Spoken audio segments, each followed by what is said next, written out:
Welcome back to my grammar tips YouTube channel. আজকে cloth শব্দটা নিয়ে এসেছি।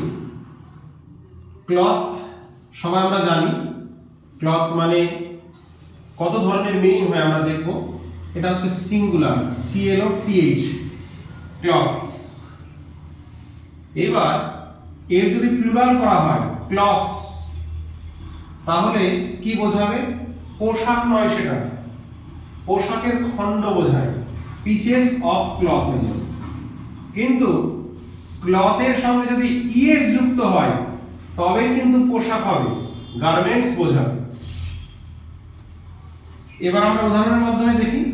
You need to wear warm clothes. প্রচন্ড শীত পড়েছে, তখন আমি বলছি যে তোমাকে শীতের পোশাক পরতে হবে, অর্থাৎ জ্যাকেট পরতে হবে, মাফলার পরতে হবে, টুপি পরতে হবে ইত্যাদি। তার মানে যখন ইএস হয়ে যাবে তখন পোশাক বোঝাচ্ছে। কিন্তু you need to wear warm clothes. এবার শুধু এস দিয়ে একটা উদাহরণ দিয়ে দেখি। We use cloth to make clothes. পোশাক তৈরি করার জন্য আমরা জামার সিট, প্যান্টের সিট ইউজ করি, মানে পোশাক তৈরি করার জন্য। তার মানে কি করলাম? ক্লথ। এটা কিন্তু সিঙ্গুলার।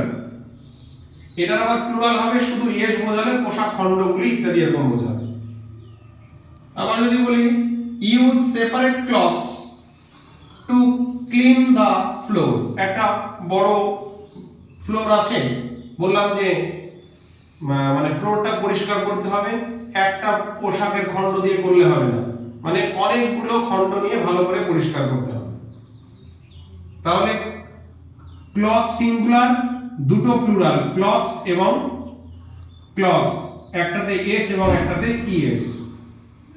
এবার ক্লথ শব্দের পরে কোন প্রিপজিশন বসে এবং কিভাবে বাক্য তৈরি হয়। যদি আমরা বলি যে সে লজ্জিত হয়ে সে স্থান ত্যাগ করল, এই ক্ষেত্রে বাক্য রেডি করা একটু হঠাৎ করে টেনশন হয়ে যেতে পারে। কিভাবে বাক্যটা রেডি করব? এই ক্লথ শব্দ দিয়েও করা যেতে পারে। কেমন হচ্ছে? ক্লথ উইথ সেম, মানে লজ্জিত হয়ে। এই ক্ষেত্রে কিন্তু আর পোশাক ইত্যাদি বোঝালো না, অন্যরকম একটা মিনিং চলে আসলো উইথ দেওয়ার জন্য। ক্লথের পরে উইথ দেওয়ার জন্য লজ্জিত হয়ে এরকম একটা চলে আসলো, একটা মোমেন্ট চলে আসলো। She left the place. এবার ক্লথের পরে যদি উইথ বোঝায় তাহলে সেম বোঝাবে, লজ্জা। আর ক্লথ এর পরে যদি ইন বোঝায় তাহলে কিন্তু ড্রেস বোঝাবে। এক্সাম্পলটা কি হলো? সি ওয়াজ ক্লথড ইন হোয়াইট, অর্থাৎ দেখাচ্ছে সে কোনো সাদা রঙের কোনো ড্রেস পরে আছে। হ্যাঁ, তখন কি হবে? ক্লথ ইন হবে। তাহলে আশা করি ক্লথ শব্দটাকে নিয়ে যে প্লুরাল কোনটা, সিঙ্গুলার কোনটা, প্লুরাল যে দুটো হয়, আবার এক্সাম্পল এবং ক্লথের পরে কিভাবে প্রিপজিশন বসিয়ে সেন্টেন্স তৈরি হলো। আশা করি তাহলে ভিডিওটি ভালো লাগলো। এটা স্কিপ করে এবং স্ক্রিনশট করে লিখে নিলে খুব ভালো হয়। ভিডিওটি কেমন লাগলো অবশ্যই কমেন্ট বক্সে জানাবে। লাইক, কমেন্ট এবং অনেক শেয়ার করে দেবে। ধন্যবাদ।